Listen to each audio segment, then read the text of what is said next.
Shall we begin with one or two questions or I begin think the session? shall we leave the questions for a little later? Good. Okay, welcome back all of you. And I like to say now we are talking about the four tenet systems of Buddhist philosophy. For that, I like to begin with a very short anecdote that there was a young boy, and then he had many friends in school, and he was enjoying a lot with his friends. One day, he overslept.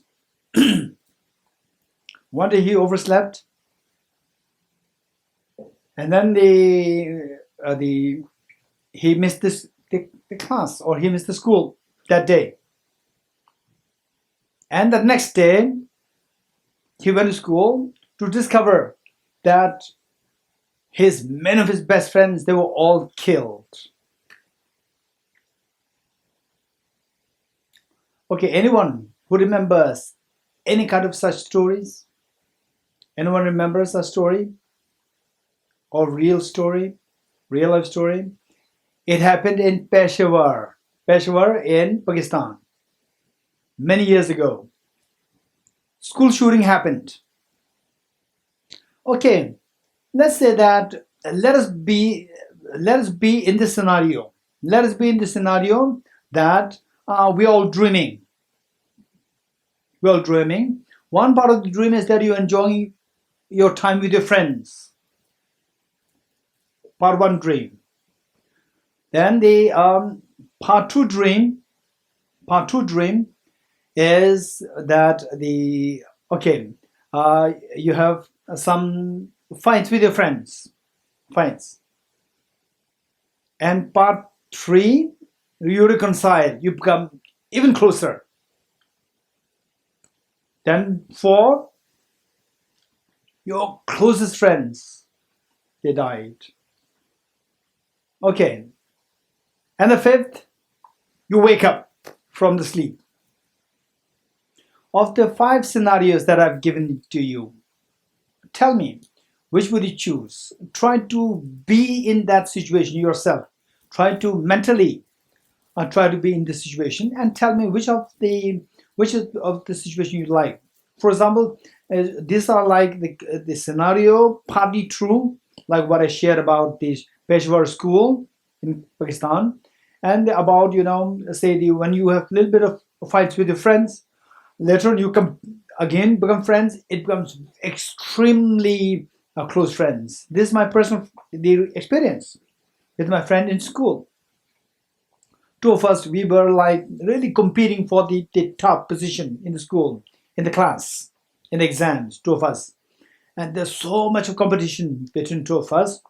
And then I felt so connected with him. He also feels so connected with me. At one point, he was feeling stressed to see me because it's a board exam, class 12 board exam. Because to see me studying so intensely, then he would feel the stress. So he said that okay, the two of us, we were roommates in the school, high school. And he said, Dorji, I will move to the senior's room, which means that he's a friend who is 2 years senior to him. I said okay. And then later on he came back because in his senior with his friend he could not study at all. So he came back. Okay, what I'm saying is that at one point, two of us, there's a little bit of, the conflict. And then again, we come back to become friends. We become extremely close friends. Okay, so I share with you few anecdotes. So number one, you have the friends. Then the number two, you have the fights with the friend. Number two. Number three, you become even more close. Then number four, your close friend, say that because for whatever reason, COVID-19, whatever, he passes away or she passes away, right? Just these 4 scenarios. And then number 5 is that when you see that you lost your friend, you just break down completely. You feel so shattered mentally, so shattered. And then number 5, your mother wakes you up, right? Oh, lucky, it's just all dream. Okay, tell me which of the four the sites or the 4 anecdotes you would prefer to be. One, okay, the Bharavi number 5, Asha number 5. Okay, so Tutansavala, Tashila, we're all number 5. Okay, now I want somebody to tell me why number 5. Why number 5? You just give me your thoughts very quick. Gela, Okay, not why. It's a wrong question, Tashila. My question is, how can we make it happen? Number 5. Yes, Tashila. I think I have an answer for why. How is it difficult to... Okay, it doesn't matter why then. Why? Why 5? Why number 5? Why? Because I think all the scenarios I was there in, I mean, I've seen them in life. Waking up knowing they all a dream is a nice thing. I think it feels relieving. It feels that, hey, this all inconsistent stability, or so many things happening all the time, so much overwhelming and everything. Finally, oh, this is all not really real. I mean, all that I'm feeling and experiencing is not really real, and knowing that this is not real is very relieving, I think. Okay, this is so important. All of us listen to what Tashila said. This is so important. Only if you could internalize this feeling, then what we are studying will make sense. We'll really feel the relevance, right? Tashil said the uncertainties. Okay. This is what the Buddha very beautifully summarized in one stanza. You're getting it? Okay, let me put this in stanza a bit dramatically, and then I'll start the Buddha's, the real stanza. So okay, as a young boy or as a young girl, maybe aged like, say, 17, 18, when you're exploring the world, right? And a boy looking for a girlfriend, a girl looking for a boyfriend. And then even in a dream, you think of, for somebody like this. And then suddenly, say you meet with somebody. So that's all happening so because of that phase, even in dream, you tend to, dream of such things. Say in the dream, suddenly you meet with somebody who's exactly what you're looking for. Say a girl meeting with a boy, or a boy meeting with a girl, right? Exactly somebody who you're looking for. And then both of you started to give attention to each other. And then you started to share Coca-Cola together, Coca-Cola in the same glass with the same straw, right? Very, very exciting. And then they suddenly, your friend, the boy or the girl, whatever, the opposite gender, suddenly started to cough, and then the cough and the blood comes out, and then it collapses, dead. Okay, then you feel as though like the whole world is shattered. Whole world is shattered now, right?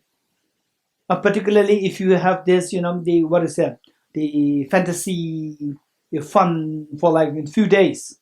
And then coming back again to the same restaurant, cafeteria. What is that?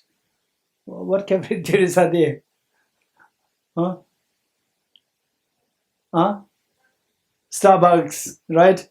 You come to a Starbucks together, sit together, close to each other, and then from the same glass, Coca-Cola. Okay, and then suddenly the boy or the girl collapse and died on the spot. Then particularly if you have the few days, few weeks of relationship, very close intimate relationship, then you feel as though the whole world has shattered. That's true. And in fact, so to many young couples it happened. This happened. So and then say that when that happened, you think the whole world has collapsed. Now there's no point in living my life. Then I want to commit suicide, right? And then when you're on the verge of committing suicide, there's so much of stress, anxiety, anguish, sadness, hollowness inside. Then your mother wakes you up.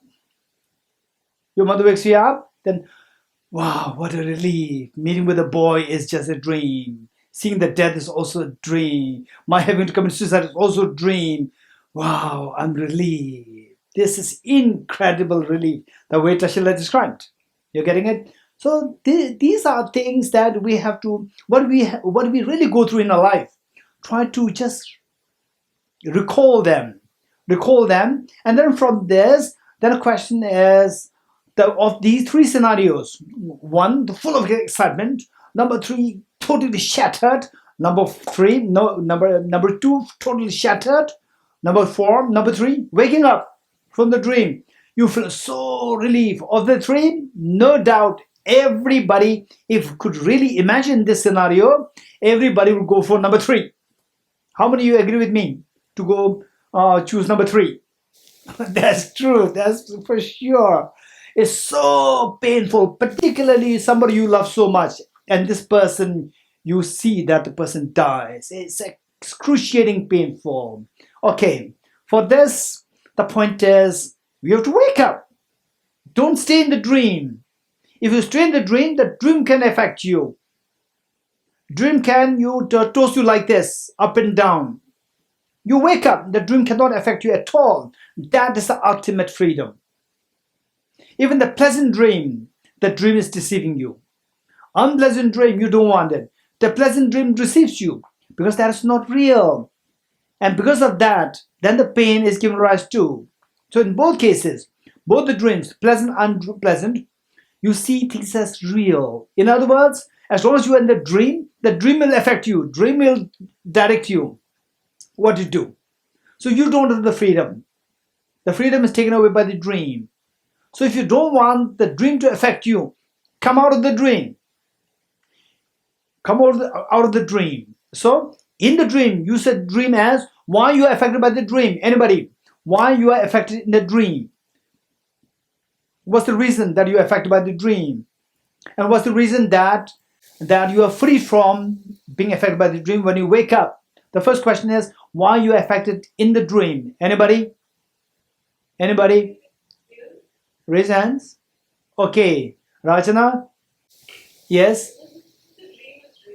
Because in the dream, you see the dream is real. You're getting it? Okay. You see the dream is real. Okay.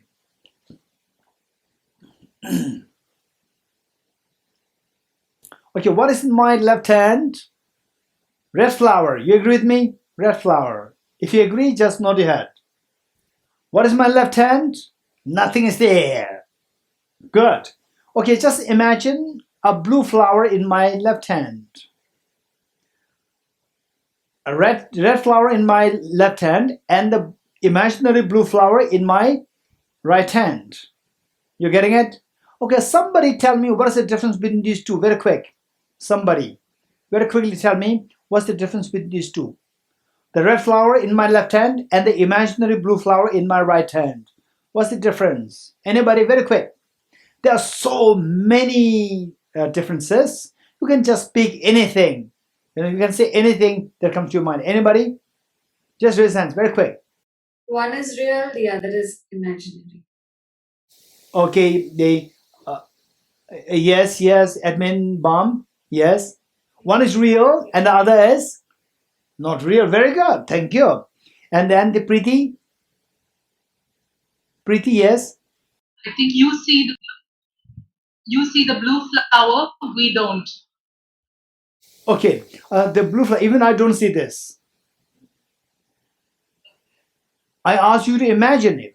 I asked you to imagine it, you are imagining it, I'm also imagining it. My eyes cannot see that. Only my mental consciousness is thinking about it. Okay, one is perceivable and the other cannot be perceived. Okay, any more answers?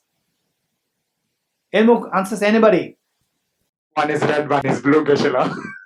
Okay, one is red and the one is not blue. If it is blue, it should be there. It is imaginary blue, right, Tashila? Imaginary blue. Okay, now my next question to you. What's the difference between the real flower and the imaginary flower? What's the difference? It's a real, imaginary. In what way would you distinguish the two? Anybody? Very quick, very quick. We have, okay, the Ritvik. Yes, so I think the real power we are able to sense it. Okay, real flower is what your sense could see it. And the imaginary flower is what your sense cannot see that. Very good. Digi Ansula? The illusionary flower, which is the blue one, obviously we cannot touch, feel, smell. We cannot touch, feel the imaginary blue flower. Red one, we can touch, feel. Something that you can touch. Yes, Geshe. Very good. Okay, now last, Bhairavi, the last. Each one of us can perceive a different blue flower, but the red is the same because we can all see what it is. But Very our good. imagination for the blue, for each one, can be different. Okay, so did you all hear what Bhairavi said? With the red, there is one thing which is common there. Whereas the blue, because that we are perceiving blue color different through our own mind, we create our own version. So because that is mental. One is from the object, one is from the subject, from the mind, from the subject. In other words, do you agree with me? What Bhairava said, I can paraphrase it by saying that the red one is objectively there and the blue one is subjectively there. Do you agree? This is one way of paraphrasing what Bhairavi said it. Very good. Okay, now the dream. Say, who's that? Red flower, even though it's supposedly objective reality, we see it differently. Okay. Oh, even the red one, the people see that differently. Sure. Okay, good. I agree with you. Let's say that the red flower is not different. It's just one. We may perceive it differently. But the flower per se, it is just whatever it is. Whereas the imaginary blue flower, it varies. You agree with me? Okay.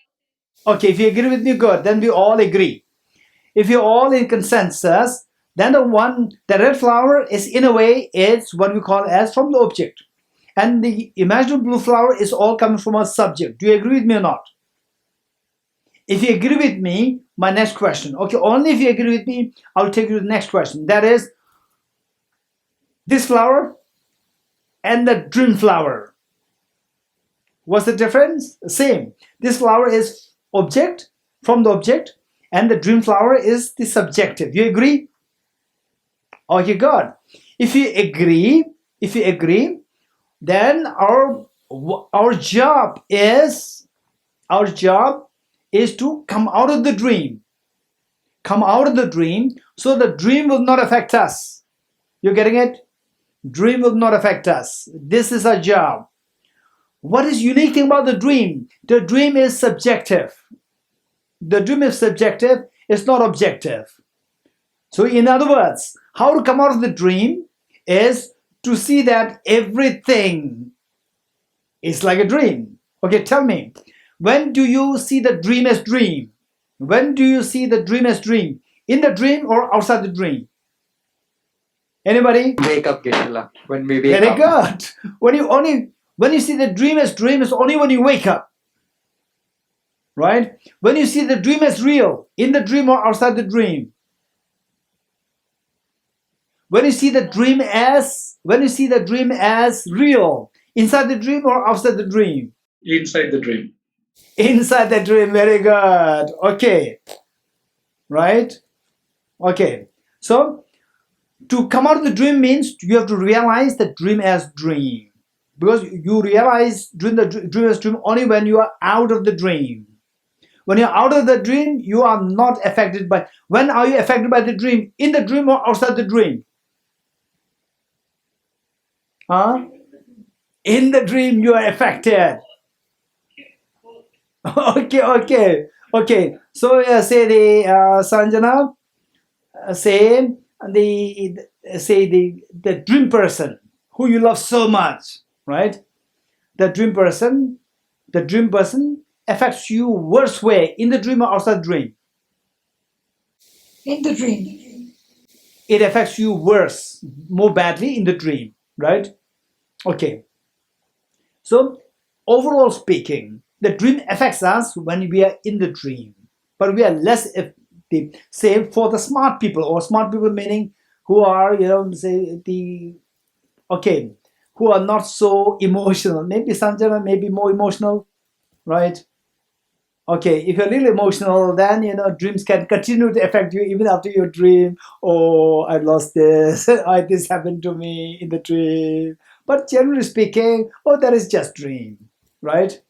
Okay, Sanjana, in the dream, if I'm offering this, you are very hungry, and I offer these cookies to you, you'll be very happy, right? And then you're about to take the first bite, and then your mother wakes you up, right? When you're about to take the first bite, your mother wakes you up, and then you said, "Mom, I'm hungry. Please give me something. Continue with your biscuit, Geshe, I gave you." What will you say? It's just dream, right? You will not say that. Oh yeah, you will not say that. Which means that the dream biscuit will not affect you when you come out of the dream. Okay, this is how we have to think. So when you're affected by the dream means you don't have the control. Okay, let us not forget this. This is very important that I'm going to make before we go through the 4 tenet systems. In the dream, you're affected by the dream, number 1. When you're affected by the dream, you have lost the freedom. You agree with me or not? When you're affected by the dream, you have lost the freedom. Loss of freedom is misery. Misery is what you don't want. You're getting it?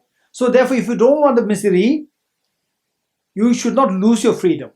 If you don't want to lose the freedom, don't be affected by the dream. How not to be affected by the dream is, come out of the dream. How to come out of the dream is by knowing the dream as dream. You agree with me or not? Okay. Did you follow the trend of reasoning? Okay. First, what I said is that we don't want suffering. If you don't want suffering, don't lose your freedom. If you don't want to lose your freedom, then don't see the dream as real. How to not see the dream as real is by seeing the dream as dream. How to see the dream as dream is coming out of the dream. You're getting by coming out of the dream. Okay. When you come out of the dream, only then you realize that dream is dream. You're getting it? So now from this, the idea is that finally to get your full freedom, to get rid of all the vulnerabilities, to be freed from all the miseries, to be freed from all the loss of miseries or loss of freedom. For that matter, you have to wake up. It is for this reason that the Buddha is referred to as the fully awakened one. It's for this reason that Buddha is referred to as the fully awakened one. So we have to also wake up from the sleep of ignorance. How to wake up? How to wake up? This is very difficult, right? To wake up is very difficult. Okay. How much time we have? Half an hour. Okay. How to wake up? So how to wake up? Because it's difficult. The Buddha remained, after Buddha becoming enlightened under the Bodhi tree in Bodh Gaya, after becoming enlightened, although he was to give teachings, he did not give teachings for 49 days. 49 days, then the Indra and Brahma, the kings of the god and goddesses, they descended to the earth, paid homage to the Buddha, and requested the Buddha, please don't remain silent. Please give teachings to wake up the people from the sleep of ignorance. Please give teachings. This was the request made by Indra and Brahma to the Buddha, Buddha Shakyamuni, after 49 days. Then the Buddha said one stanza. In Tibetan, so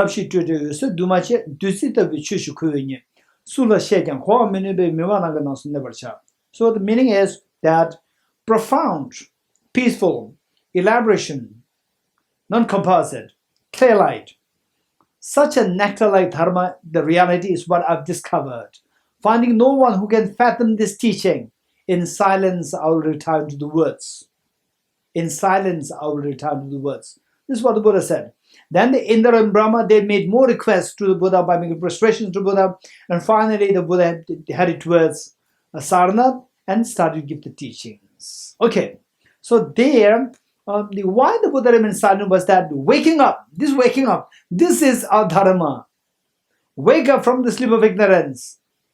You wake up from the sleep of ignorance, you'll be freed from the vulnerabilities. You'll be freed from all the miseries. How to wake up? That is difficult. So the Buddha said, I can't be anybody who can wake up from the sleep of ignorance.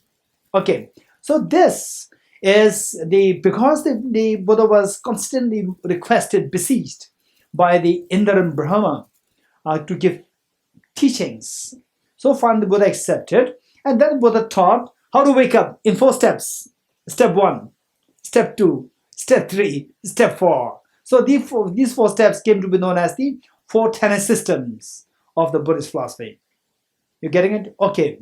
So by waking up, then our demeanor, our, let's say, the tendencies, our state of mind, our peace of mind all changes from the state of mind, from the misery to the happiness, from the fear to the fearlessness. Finally, it doesn't matter whether you follow the Buddha's teachings or whether you follow Albert Einstein or whether you follow any system.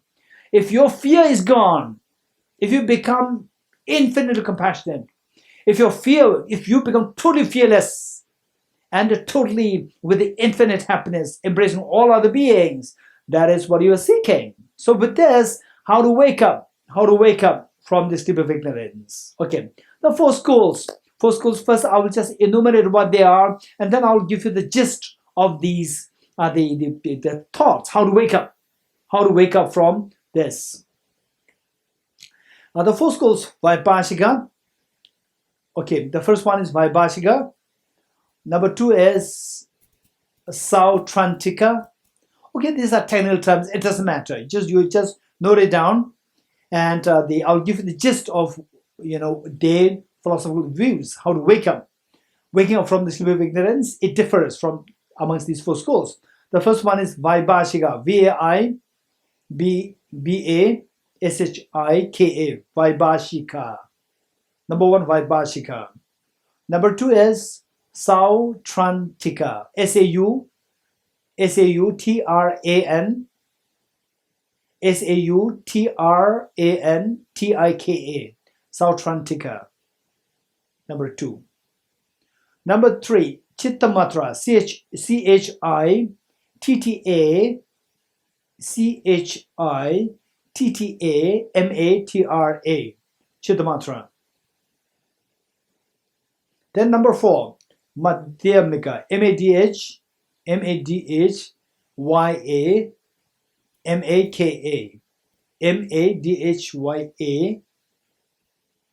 Madhyamaka, Madhyamaka. Okay, Vaibhashika, Sautrantika, Chittamatra, and Madhyamika. Okay, 4 schools. So these 4 schools, we are not to alter the sequence. Sequence must be the way I said it, for the reason that this sequence is put in the form that there's a progressively increasing or progressively becoming subtler in the presentation of the philosophy. It becomes progressively subtler as you go from the bottom to the top. It becomes progressively subtler in the presentation of the philosophy. The first one, Vaibhashika, this is in a way, is the easiest. Say that we are all like, let's say that we are on the ground and we want to climb the roof. For that, there are like, say, the 4 steps. The first step is closest to the ground. So we are on the ground. So our thinking and the Vaibhashika's thinking is very similar. Our thinking is what? Seeing the dream as real. Seeing the dream as real. That, say, if you are dreaming, if you dream of yourself being in, for example, say Tibet. If you dream yourself being in Tibet, Potala, right? And then suddenly Tashila comes. Hey, you are dreaming, right? Don't you remember what Geshe said in the class? It's dream. You say, no way, right? You say, no way. In the dream, you will say, no way. It's not dream. Okay, so we are just sucked up in the dream, not realizing that we are dreaming. When you don't realize that we are dreaming, we are sucked up in the dream. So this is very much like the Vaibhashika philosophy. We are sucked up in the dream, and the Vaibhashika philosophy, the first step, which is very close to the ground. So Vaibhashika's philosophy is, the presentation is very similar to how the ordinary people's thinking is. It's very similar. Then, tell me, from what I talked about the dream, objective, subjective, wake up from the sleep and so forth, you tell me, just tell me, what is so unique about the dream, which you want to know today for the next half an hour? Which, not you want to, which you have to know. Anybody? Something unique about the dream that you have to know. What is unique about the dream that we can apply to all the other phenomena? Anybody? Okay, don't be scared that, okay, he must be expecting the politically correct answer, right? Okay, just give your thoughts. Anybody? Say it again. It is intensely personal. It is intensely personal. Personal meaning it is your own subjective, subjective creation. It's nothing objective. Do you agree with me? This is what we are going to explore. That just as the dream is intensely personal, the dream is personal, which means that my dream and your dream is very different, right? Even though we have a shared dream, we call it shared dream. Actually, it's not shared, right? Saying we dream of the same flower. Tomorrow we wake up, oh, I dreamt of blue flower or a red flower. You say, yes, I also dreamt of a red flower. But red flower that you create, red flower that I create is very different. So it's very personal. So with this, the dream is personal. Personal has a connotation that is purely subjective. Purely subjective. When you say the dream is real, when you say that, it is objective. We are seeing the dream as objective. Whereas in reality, the dream is subjective. You're getting it? So just as the dream is subjective, only when you know that the dream is dream, you know the dream is subjective. When you know the dream is dream, that dream is not real. The dream is not objective. The dream is subjective. Likewise, we have to know that every phenomena is subjective. If you know every phenomenon is subjective, then you are freed from the ensnarement of believing the dream as real. You're getting it? To know every phenomena is like a dream. This is the goal. Okay. And how to know that? Don't try to go in this system that everything is like a dream blindly. Don't go blindly. It is for this reason that the Buddha was reluctant to teach this. So finally he taught this with 4 steps. So the first step says that no, everything is not like dream. The first step is we are on the ground to see the dream as real. So the first step, Vaibhashika says that, oh, what you're thinking is correct. Everything is not like dream. Everything is objective. Then the second school, the second Buddhist Tenet system, which is South Atlantic school, says that, okay, yes, everything is real. Everything is not like dream. Everything is real. But there are some which are subjective, right? Little bit of subjectivity is introduced. Little bit of subjectivity is introduced.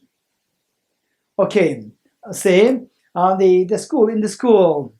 Okay, in one year, there's the holiday, like 2 months holiday, and then short-term holiday, and then every month you have like what? Second Saturday or the one extra the holiday. Okay. Likewise, say this school, Southern school says, yeah, everything is real, but there are some which are coming from the dream, coming from the subject. Some are subjective, right? And if you're interested, like what? Then I'll be happy to touch on this area. For the time, I'll not touch, right? If you're interested, do the question and answer, you can ask me. Like what? This flower? No, this flower is real. right? And you are real. Me, I'm real, right? And your laptop is real, right? What are the things? This school says that there's some. What is that some? Which comes from this subject. Okay. Then the next school, Chittamatra, says that everything is just a mind, right? Everything is just a mind. Everything like a dream. Everything is just a dream. Okay, but but the dreaming mind is real, right? Everything is your dream, but the dreaming mind. Everything is not real, but the dreaming mind is real. This is Chittamatra. Dreaming mind is real. Dreaming mind is not a dream. This is real. Okay, how many of you feel that this is quite interesting? But the dream, in your dream, you dreamt, for example, say you dreamt of being in Manhattan, in New York, Manhattan, and then you go to all the sightseeing and so forth. Okay, there are thousands of cars there, all the rising buildings, skyscrapers, all are there. Okay. Then you wake up. Oh, that was all my dream, right? Which means they were all just illusion. But there was the dreaming mind. That was not illusion. That was real, right? The dreaming mind was real in the mundane example. Okay, this is what the third school says. Third school, Chittamatra, says that everything is like a dream, but the dreaming mind is real. Everything is not real, but the dreaming mind is real. This is a Chittamatra philosophy. Chitta, chit means mind. Chittamatra, only mind. What is there is only the mind, that's it. This is very similar to what is that? Kant, the Western philosopher, Kant, this is what he said, that all others, I'm not sure whether they exist or not exist, but my mind exists because my mind thinks, right? My mind thinks, therefore it exists.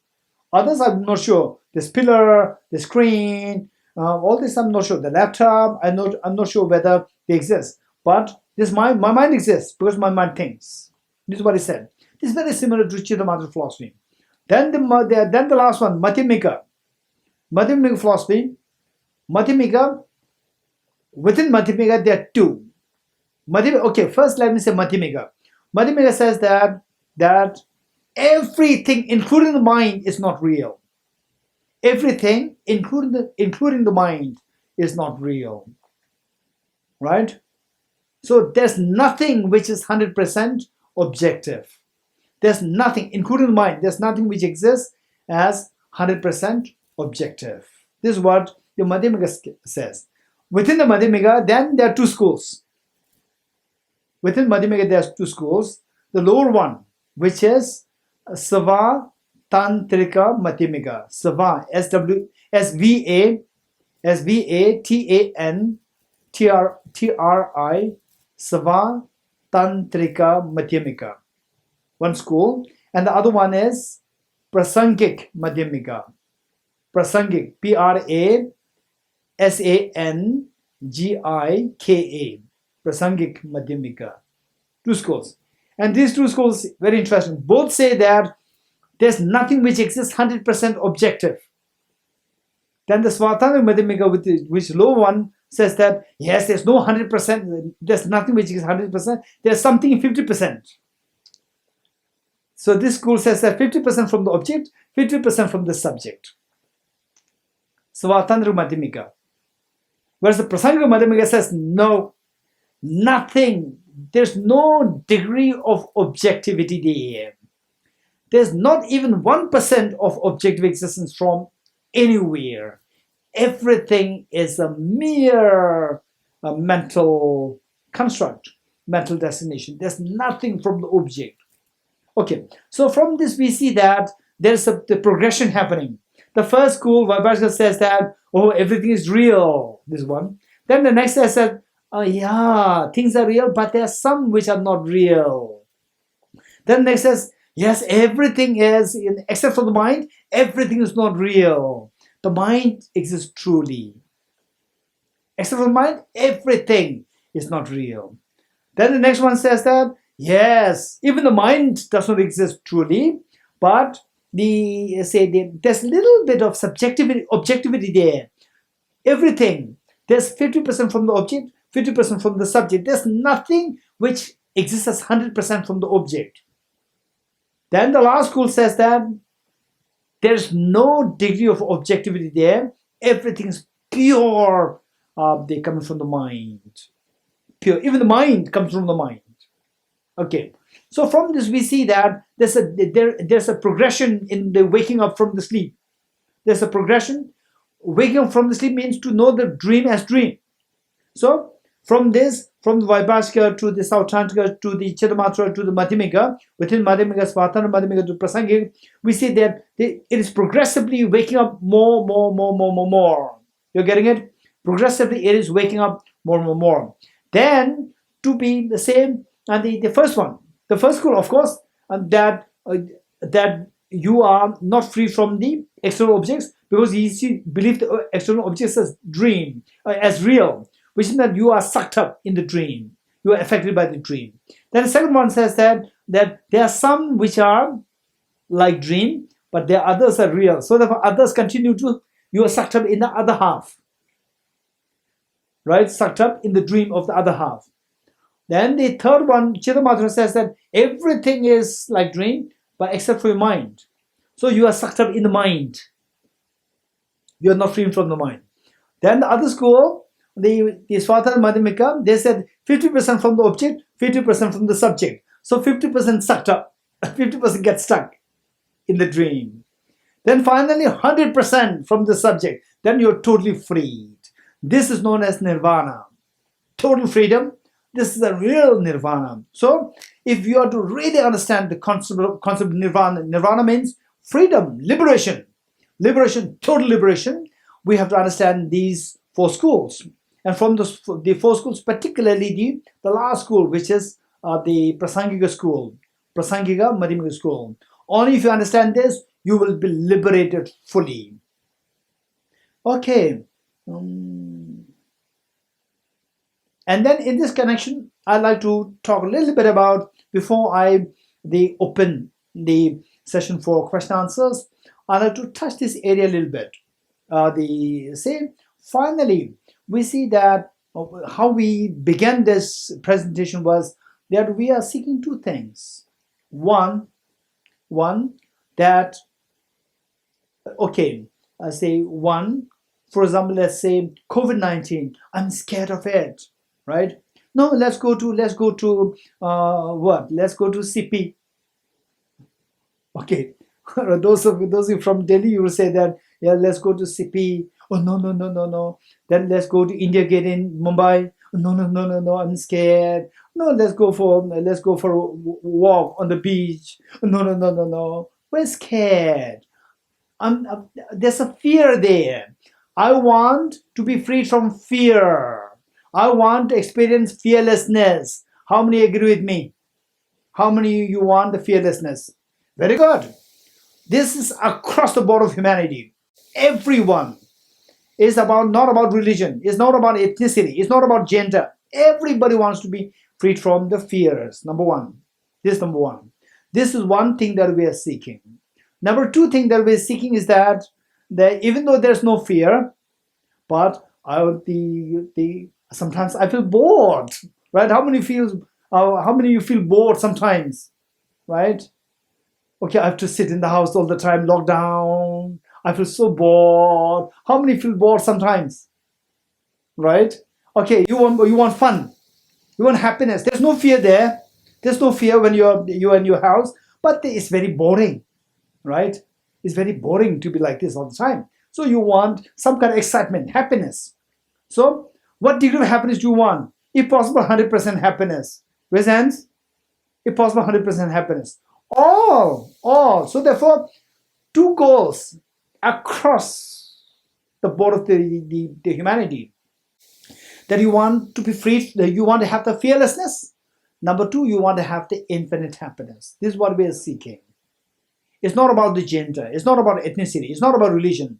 Everybody seeks that, these two things. Now, for the fearlessness, wake up from the sleep of ignorance. This will free you from all the fears, number one. Number two, for the happiness. For the happiness, right? If you say you are in the school all the time, boarding school all the time, you miss your parents. Then the moment you are in your winter holiday or 2 months holiday, you're with your parents. You feel that your mind relaxes, your mind eases. Did you have that experience? How many of you have that experience? How many have that experience? Okay, those who are always with your parents, you do not have that experience, right? Sometimes you may be feeling bored with your parents, but if you are in a boarding school for like whole 9 months, you should be in the school. You can't even meet your parents, and then the 3 months you can go home. You'll feel such a joy, happiness. This is so precious. You're getting it? So from this, why do you feel that happiness when you are away from the school, right? Boarding school with your parents, particularly the first few days, there's tremendous excitement, joy. Why do you feel that? Okay, anybody, very quick. Why do you feel that tremendous joy when you first, meet with your mother or with your parents after, say, 9 months in the school? Why do you feel that? Very quick, very quick. Very quick, anybody? Huh? Okay, the Ritvik? Yeah, so we get this feeling of security. Security, yes. Yes. Why do you feel that? Yes. Why do you feel that sense of security from the parents? Why do you feel from them? Why not from others? Anybody, very quick. Anybody? Okay, yes. Digi Ansula? Geshe, because of the unconditional love from them. Perfect. Exactly. Because you get this, you are confident that these two are the people from whom I'm getting the unconditional love. You're getting it? So when you feel that love, your mind just opens up. When your mind opens up, you're freed from the prison. Your mind feels ease. This is so important. In fact, what I would say, this is something we have to learn in the psychology, where positive psychology, your mind feels the ease when you feel the love. What is remember love? I feel so close to my parents. Feel close. Close means your mind go closer towards the parents. Closer. You're getting it? Your mind doesn't feel the barrier. This is so important. So what can end then? Okay. So the same you finish your high school or you finish your college. Then you're looking for a job. In the first placement, all the people you don't know, 100 the colleagues are there, you don't know them. What is your feeling? You're nervous. And then from this workplace, they move to another workplace. Again, there are 100 people, but there, 10 of them are your friends, school time friends. Are you happy, not happy? Very happy, right? Okay, better than the first one. Then in the third placement, 50 of them, you know 50 of them. You become even more happy. And then finally, you end up yourself in the place where you know all the 100 so well. You're very close friends. That's the happiest. You feel that your love, your feeling closeness is to all. So now the trick for the infinite happiness is let your mind feel close to infinite beings. That is, feel compassionate, learn how to practice compassion towards the infinite beings. This is known as what Digi Anzola said as the unconditional love. Unconditional love without condition, that you are my child, that you are from my same religion, that you are from my same ethnicity. Not that, right? Simply because you don't want suffering, you want happiness. This is why I'm feeling affection towards you. So with this reason, if you feel love and affection, then it pervades to the infinite. And who benefits? You benefit. You get the infinite happiness. Because what you are seeking is you are seeking fearlessness through waking up from the sleep of ignorance, and the infinite happiness because of your expanding your circle of love towards all the beings, to the infinite beings. So therefore, this expansion of love towards the beings, this is so precious for your own health, good health. for your own happiness. This is so precious. But begin charity at home. You're getting it? So this infinite love must start from the home. Okay, I attended this talk by Geshe Dorji Damdul, organized by Dr. Nivedanaji. I learned that I have to expand my love towards all the beings. Yes, my neighbor, hello. My neighbor, hello. My mom, how, mom, why, right? Mom said, my daughter, you like to have a cup of tea. What tea? Right? And your father says, my son, you like to have this mobile. What mobile? I want iPhone 12, right? Not the iPhone 6. I want iPhone 12, right? If this was happening, then this is not the real unconditional love. Okay. So charity begins at home. First, stop shouting at your parents. This is the easiest thing that you can do. First, start, say the real strong person. What is you are trying to prove your strength to your parents by shouting at them, right? By shouting at them, you're proving yourself as strong. But the intelligent people, smart people, will see you as strong if you can fight with somebody who is a challenging person. Your mother is not a challenging person. Your father is not a challenging person. Your father and mother, they are the weakest because of the love towards you. So you are trying to fight with the weaker person, not with the stronger person. With the stronger person, you feel so weak. With the weaker person, you pretend you're still very strong. So this is where we're going wrong. So you should know how to love who loves you so much. So first, begin the charity at home. Learn how to stop shouting at your mothers. Learn how not to frown at your fathers. This is so important. Take this first step. Take this first step, and then the not inside, the selfishness, the not inside. This selfishness, say what we talked about is the fearlessness. The opposite of fearlessness is fear. What attracts fear is deep inside, there is cause inside.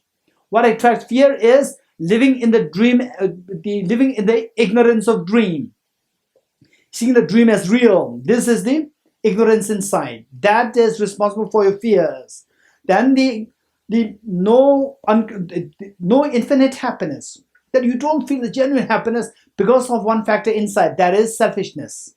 Selfishness, to what degree of selfishness you have, that determines how unhappy you are. If the selfishness is 50%, you are 50% happy, 50% unhappy. If your selfishness is 30%, you are 70% happy, 30% not happy. If your selfishness is just 10%, you are 90% happy, you are, say, 10% unhappy. If your selfishness is 0, then your happiness is infinite. There's nothing which stops you from your happiness. What stops you from happiness is the selfishness which is inside. So therefore the point is, the first, how to dismantle, how to untangle, okay, how to stop this entanglement, how to stop this entanglement, or how to release you from this entanglement inside of the selfishness, is by practicing love and affection. So this practice of love and affection, first try it at home, to your mother and father, and then try to expand to your colleagues in your school, in your workplace, or wherever. And then try to expand it like this. Then try to think of the whole nation. Try to think of the whole world. Then try to think of all the sentient beings. Some people, they are amazing, environmental activists. They're working for the environment. Some people are animal rights activists. It's amazing. So you try to expand the circle of love towards others. So these two are very important. One, to wake up from the sleep of ignorance, and number, to expand the circle of love. If these two things you can do, you are the wisest person on this earth who is extracting the greatest meaning out of life. If you're a Hindu, you become the best of the Hindus. If you're a Muslim, you become the best of the Muslims. If you're a Buddhist, Jain, Christians, Jew, Sikh, or Parsi, or Baha'i, you are the best of your religious representative. And you are the best of the humanity. So this is what we can do. Okay. Yep, I'll stop here. And more questions if you have.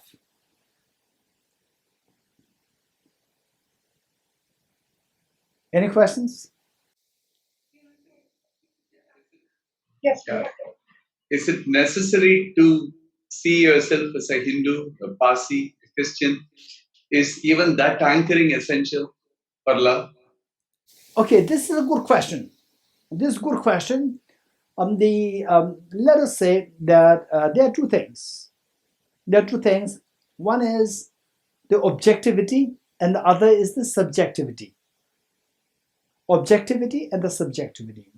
Objectivity say that, okay, I'm a Tibetan. I'm a Tibetan. And I'm a lover of the humanity. Right? And I love somebody else compassionate. I love somebody else who is knowledgeable. These are all my realities. Also, I'm a human being. Right? These are these are realities. And of course, I'm a boy, not a girl. This is also another reality. Right? So, because that I'm a boy, if I promote male chauvinism, this is when we go wrong. Because I'm a boy, so there are many things which the girls can do, which the boys cannot do.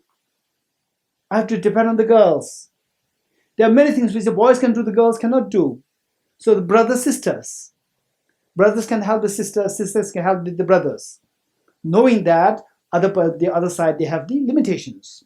Whereas the brother, okay, I'm a male, right? I'm the priority of the family, male chauvinism. This is wrong. So because of the differences, if the ego arises out of that in any form, like male chauvinism or the chauvinism of this religion, chauvinism, that ethnicity, so forth, if that is coming, that is wrong. Whereas, we should acknowledge the reality. Meanwhile, His Holiness the Dalai Lama put it like this, that we have many identities. Of all the identities, that I'm a Buddhist, I'm a Tibetan, I'm a human being, the human being should come on the surface. That should be the priority. So the others should be secondary. If you take care of this, then you can, whosoever is human being, you will reach out to them. Right? Whereas if I identify myself as Tibetan, not as human being, right? Tibetan as the first, then only when I see Tutan Samala, I'll be very happy. Then I see Digi Yangsala, I'll be happy. Otherwise, whereas no, this is wrong.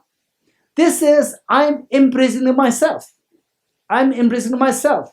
That when I see others, I feel unhappy. I don't want unhappiness. So whereas how to make myself happy all the time is by taking my identity as a human being, the first.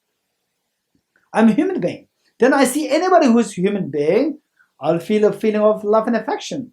So that breaks the barriers. Then I'm happy. I feel the benefit. So the point is that we have to acknowledge the reality. At the same time, that should not be the reason for us to create the division.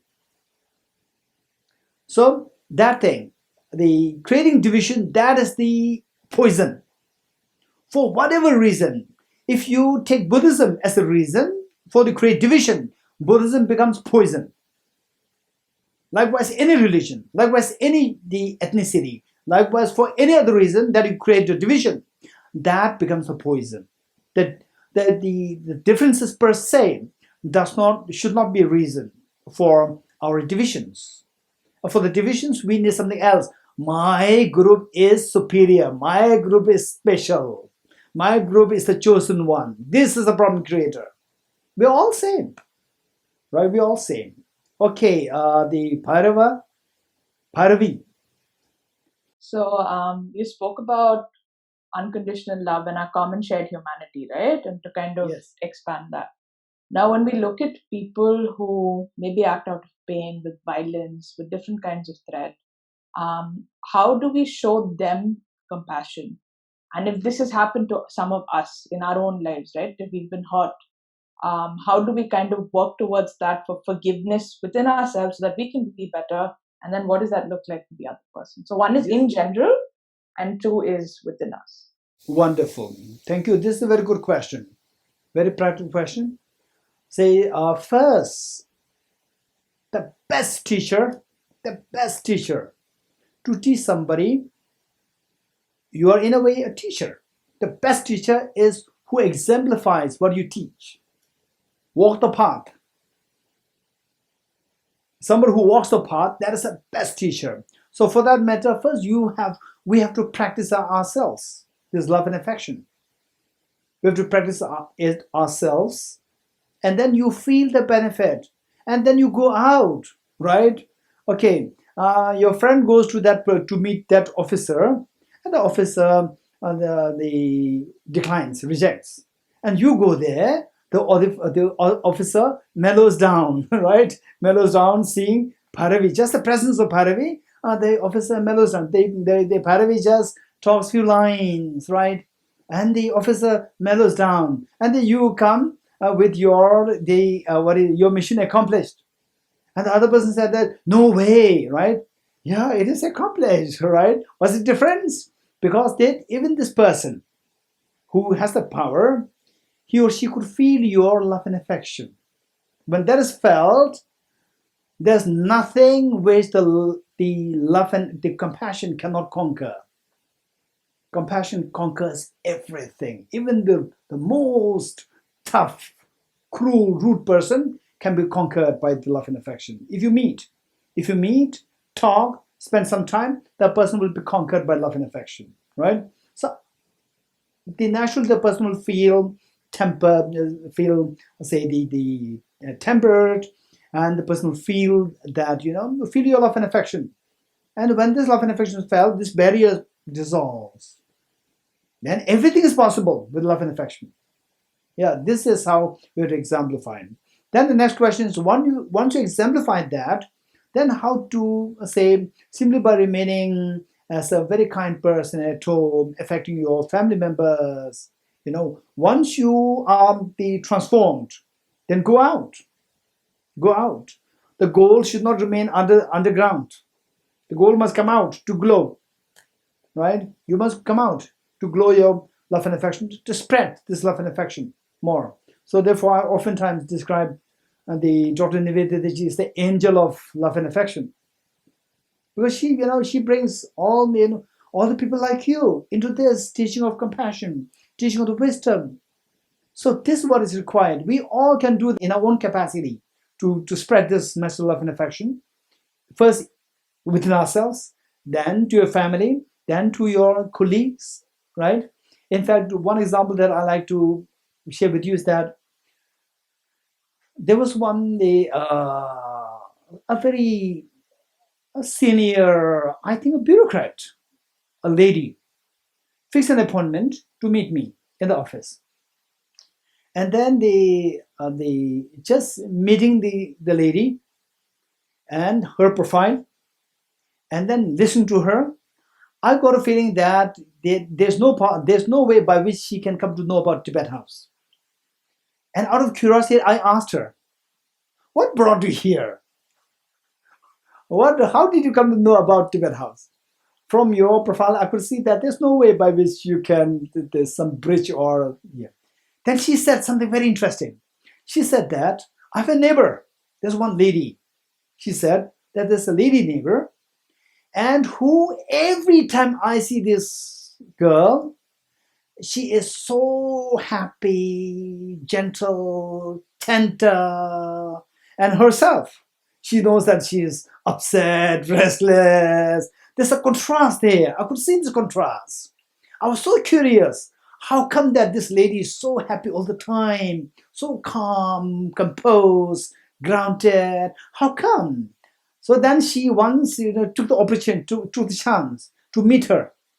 And they just asked her, "How come that you are so calm, tender, gentle? How come?" Then she said, "Go to Tibet House." Right? This is the story she said. So what I'm saying is that, wow, this is amazing. This girl who came to Tibet House, she really exemplified what she learned.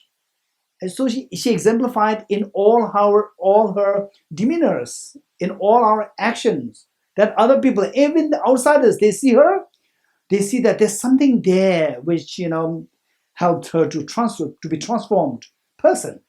So this is how we have to do. This is the first step we have to take, and then go out. Then go out, reach out to the best, to the maximum that you can. Not with the ideology to make the other person Buddhist, Hindu, Muslim like this, but to make the other person a happier person. That is important. Agenda should not be disrupted. Agenda should not be flawed. Sincerely wanting the other person to be happy and the other person to be the messenger of happiness, not the messenger of Buddhism, not the messenger of Hinduism, Christianity, or the Muslim or whatever. Messenger of a good humanity, messenger of love and compassion. That if we do, this is how we can help the world. Okay, more questions? Okay, Tudin Sola.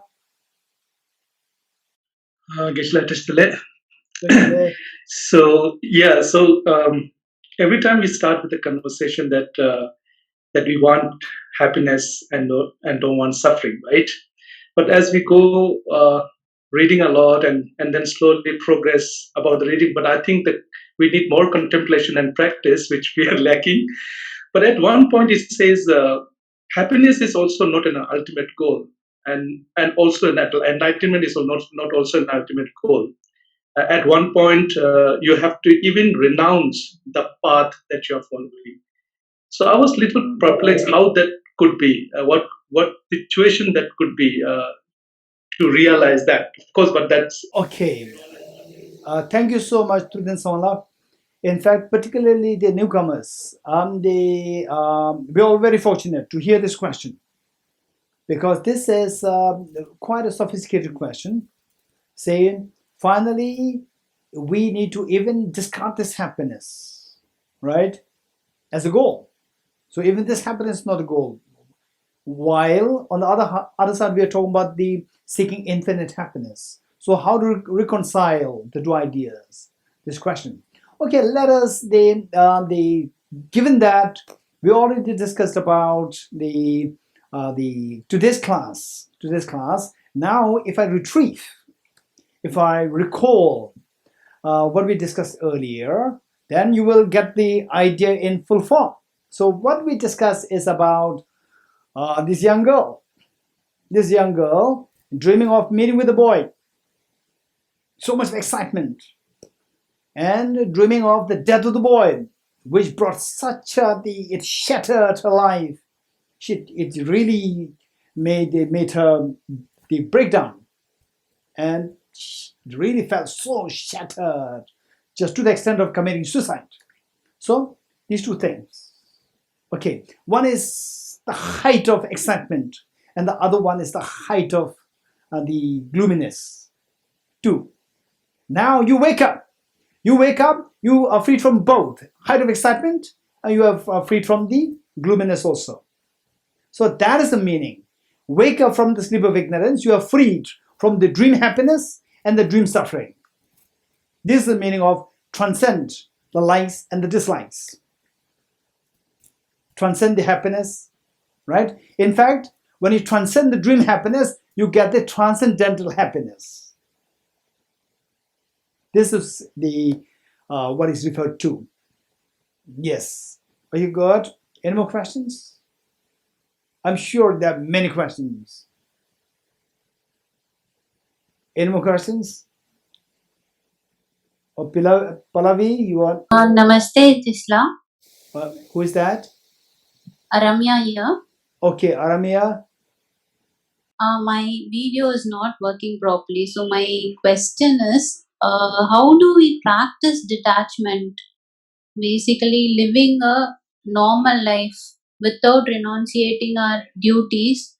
How do we practice detachment, and how do we get the tendency to be not affected by any intensive emotions, be it happiness or sadness? Okay, your name? Ramya. Ramya. Thank you, Ramya. Your question is, in a way, very simple, in a way, very complicated, right? Okay, in a way, your question is, how can we be in a family life where you don't really have to renounce the world, you don't have to renounce your family, be in the family. Meanwhile, you are not affected by the pains and agony of the family complications. Right? For example, your husband, your children, or your mother or father become sick, and then you go through excruciating pain. How can we be detached from these experiences? Is this what you're asking? Is this what you're asking? Yes, yes. Very good. Okay, thank you. Okay, so today, given that I've not much time, I'd like to just try to give you the theory part, and to untangle that, I will then you have to harass Dr. Nivedanaji. Okay, so the theory that I'd like to share with you is that it is perfectly all right. It is not necessary that you have to renounce or you have to leave your family. Be the family. Meanwhile, there are two things. In the family, you can, particularly if you want to follow what is known as the Bodhisattva's path. Bodhisattva's path is to benefit the beings. And the personal liberation seeker's path. Personal liberation seeker's path is to benefit just yourself too. If you want to just benefit yourself, don't stay at home. Go to Himalaya. Whereas, if you want to follow the Bodhisattva path, stay at home. Stay at home and then see how you can work. Finally, the aspiration is to benefit the beings. For that matter, two things. You want to continue to give love and affection towards others. You also like to feel the love and affection for others. Meanwhile, you don't want to feel the pain when you see the complications happening, right? So the more the love and affection, the more the pain when you see the problems with the person you love so much, right? So how not to have the pain? So how not to have the pain, that is like detachment you are talking about. And at the same time, how to continue to serve, how to continue to help, right? So how to embrace that? For that matter, this is a very serious question asked in the book, what is known as the Pramanavartika by Acharya Dharmakirti.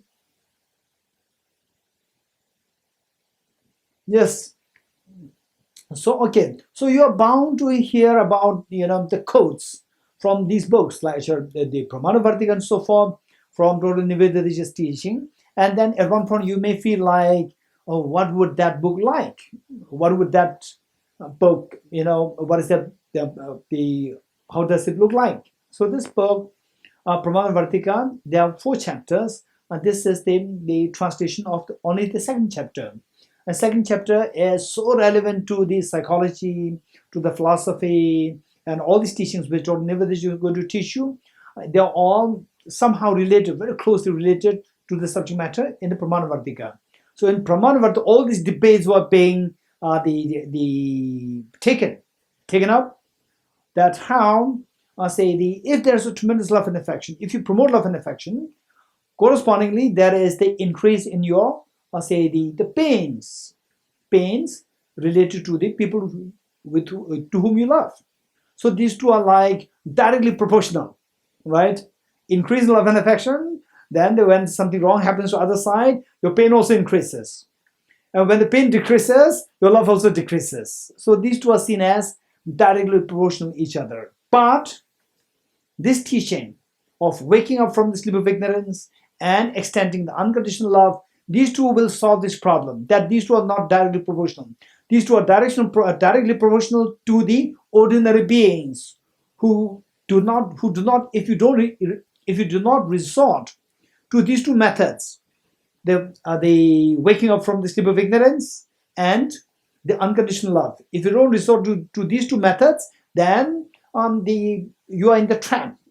It's a vicious cycle where your love and affection towards your family members and the pain related to the problems of the family members, these two are directly proportional. Whereas if you have these two methods, then you can separate the two, the love and affection and the pain. You can remove the pain but increase the love and affection. Okay, you can remove the pain by seeing everything like a dream. You can increase the love and affection by cultivating the unconditional love, by seeing dependent origination. By seeing dependent origination, you can continue to increase your love. Your love and affection will even increase like 100,000 times more than otherwise, more than before.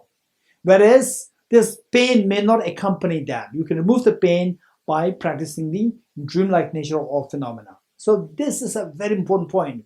So the philosophy of the dreamlike nature, in other words, emptiness concept, and emptiness, the alongside dependent origination, that is to remove your pains, and then the unconditional love, the practice of bodhicitta, to increase your love and affection towards others. So these two practice will help you to segregate the two and remove the pain and increase your love and affection. You can still be in the family, and you can really multiply the agents to benefit the beings. Whereas if you seek personal liberation, run away with family, you're benefited. But the family and the world cannot be benefited from you. Okay, very good. Any more questions?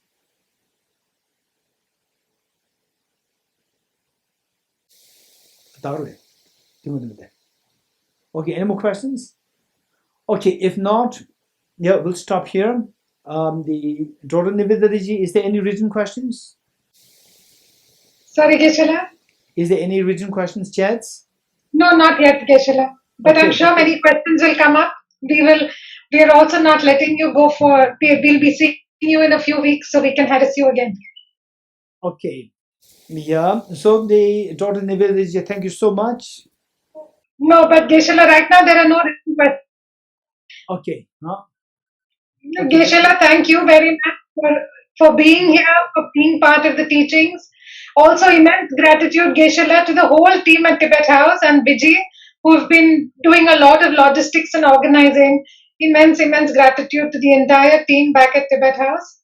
And we put you under a lot of pressure by making you do Tenet systems. But really, Geshe-la, there is such a sense of progression, because when we talk about mind training, to move from seeing everything as object, we are very fortunate to have heard it from you.